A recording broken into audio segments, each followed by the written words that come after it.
मानस ये कहती है कि पहले विचार फिर कदम बढ़ाया जाए, और केवल विचार करते करते बैठे ही मत रह जाओ। हाँ,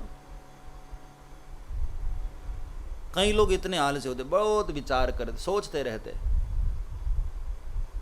मैंने कई बार कथाओं में बताया है कि एक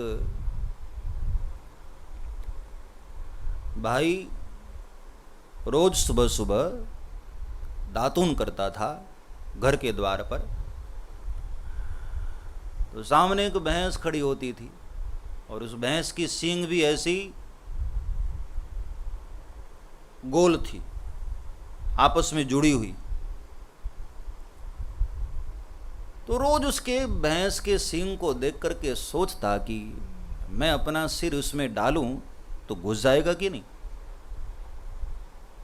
दातून करता रहता था और सोचता रहता था कि ऐसा करूं तो हो जाएगा कि नहीं। तो एक दिन तो अचानक उसने ले जाकर अपना सिर घुसा ही दिया।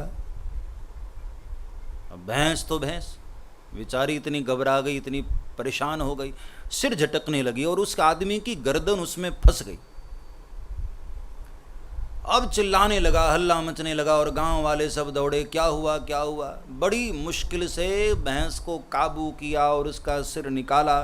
फिर गांव वालों ने उसको डांट लगाई कि शर्म नहीं आती तुझे, हाँ, तूने विचार नहीं किया और ऐसे कदम बढ़ा दिया तूने।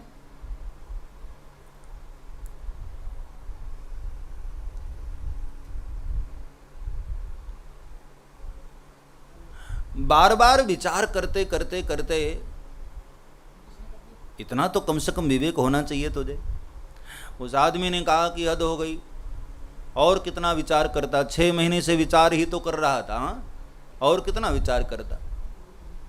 तो कई लोग बिना विचारे ऐसे कदम बढ़ा देते हैं। विचार विवेक पूर्वक हो, अविवेक पूर्वक नहीं। पहले विचार करो फिर कदम बढ़ाओ, और एक बार विचार करके फिर कदम बढ़ाया जाए तो उसमें संभावनाएं पछताने की कम रहती।